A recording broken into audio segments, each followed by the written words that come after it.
It's not in the cards for you.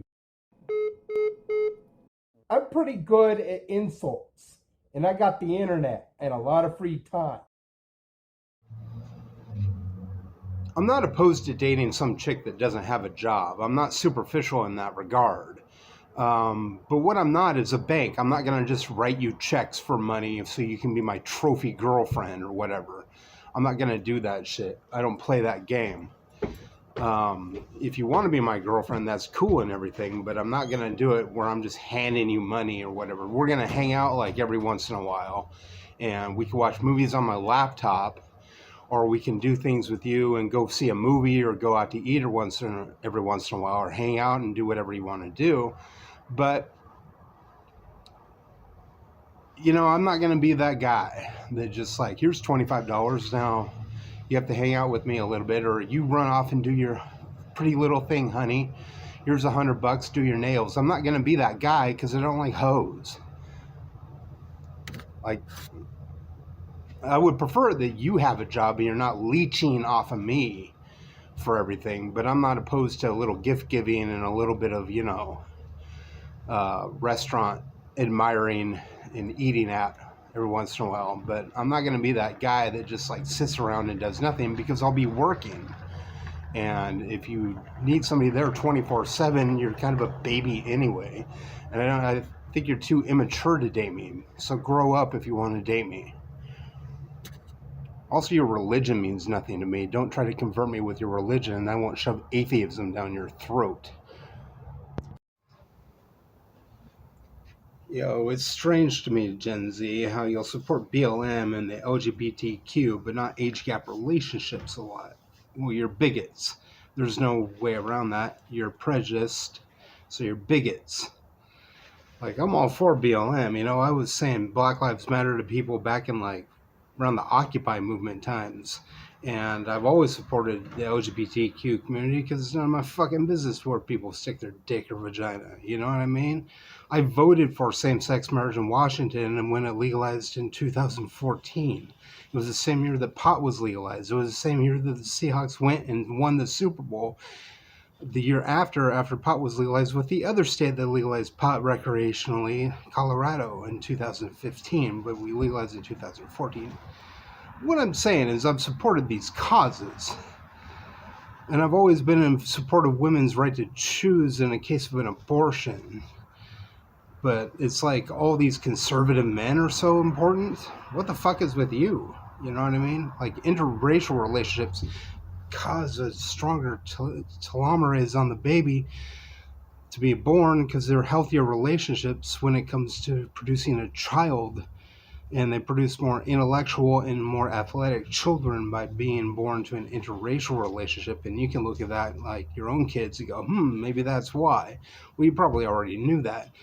Now, if I were to say with middle-aged men and younger women, well, it's probably a stronger telomere, which is the protective caps at the end of chromosomes, than even interracial.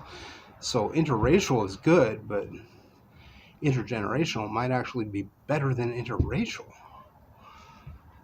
So if you're going to support BLM and LGBTQ like I do, then you might want to support age gap relationships so the generations after you don't call Gen Z the generation of bigots. Hypocritical bigots at that. It's weird to me when someone says they want to date a Christian, because the implication, of course, is that a Christian is good, giving, and kind. And I get that, but they're not as good, giving, and kind as atheists are. I mean, I'm an atheist, and I've been way more good, giving, and kind than most of the theists I know. In fact, all the theists I know. When you count it percentage-wise of things that I've given away to other people, I would say the atheists are way more giving than theists are. And I've met plenty of atheists, and they're way more giving than the theists. The Christians just run their fucking mouths and want to be fed by mommy and daddy because they think that they're entitled to it because of their belief system. The atheists are there like, well, life is shitty, may as well improve it for some people. The theists are there like, well, might as well get into heaven by believing something. It doesn't really matter what I do. You know, and there's good Christians. I'm just saying that the good Christians are not nearly as good as the good atheists. If you put any thought into it and actually met some. So in 1992, we had the LA riots.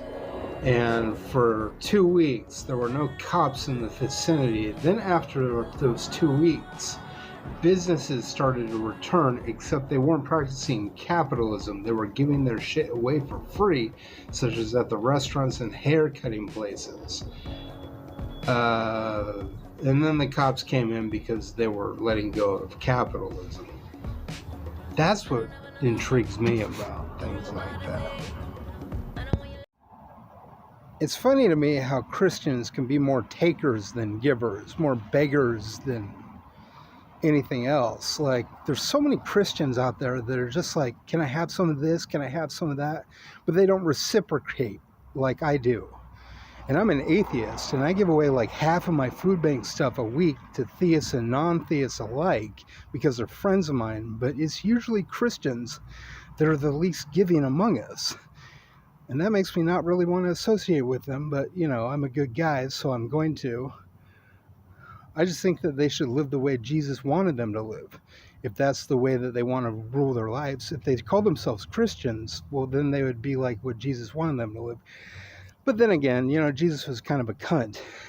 He said things like, kill the non-believer in Luke 19:27. He said to hate the family in Luke 14:26. He said to pluck out your eyes if it turns to lust. I don't remember where that was at, but it's in there. And there's all these verses against greed and gluttony and lust and all this nasty stuff that Christians are supposed to be against. They dangle this cross around their neck to try to atone through iconography, which is against their religion, icons. And Jesus was an icon, especially the shape of the cross is an iconic shape. But it just goes to show how big a hypocrites this religion really is filled with. And they know it too. I mean, they ask for forgiveness 1 day a week while sinning 6 days a week. I think that common ground thing with your significant other might be a myth because the Gen X, Gen Z couple here, she's Gen Z, he's Gen X, have no common ground. He watches sports and she reads. What common ground do you think they have? They don't. And they've been together a couple of months. So I think that common ground thing might be a myth.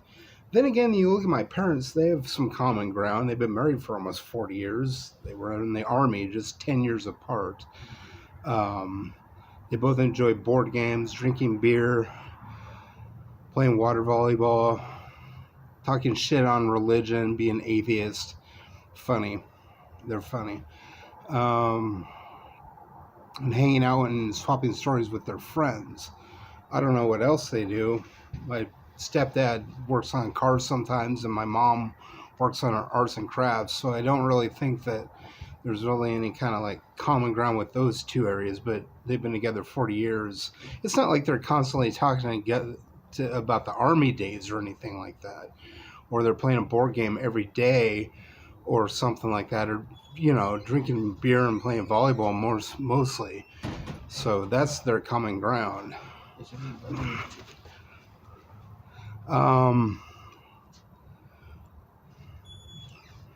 So I guess they do sort of have common ground in that they have some things where they started from, but it's not like they're doing that shit every day. My thing is I like to design games that I like to play. I like to buy games that I like to play, and I'm talking about tabletop games. I'm not talking about video games. And I don't watch a lot of sports. I don't watch TV in general. I'm usually walking around listening to music, thinking of ways to play games and designing those games and trying to just stay out of everybody else's way. I smoke some weed sometimes, but that's allowed. It's illegal where I live. So I don't really think that my stepdad changed anything to get with my mom, and nor did my mom change anything about herself to get with my stepdad. They just automatically had some things that were common between them, so I don't see why I need to change anything about me when there could already be things between us we might already enjoy ourselves on. I also liked watching movies a lot when I had a buddy to watch movies with, so I can get a laptop and we can just download or stream a bunch of movies. I already have the laptop, so bonus there. You know, whatever you want to do, honeys. We can go see a movie every couple of weeks, or we can go have some food at a restaurant every couple of weeks. There's also that possibility.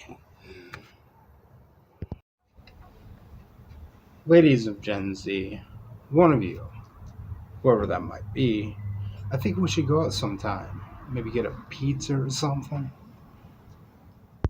As an older guy interested in younger males and a libtard or whatever you want to call me,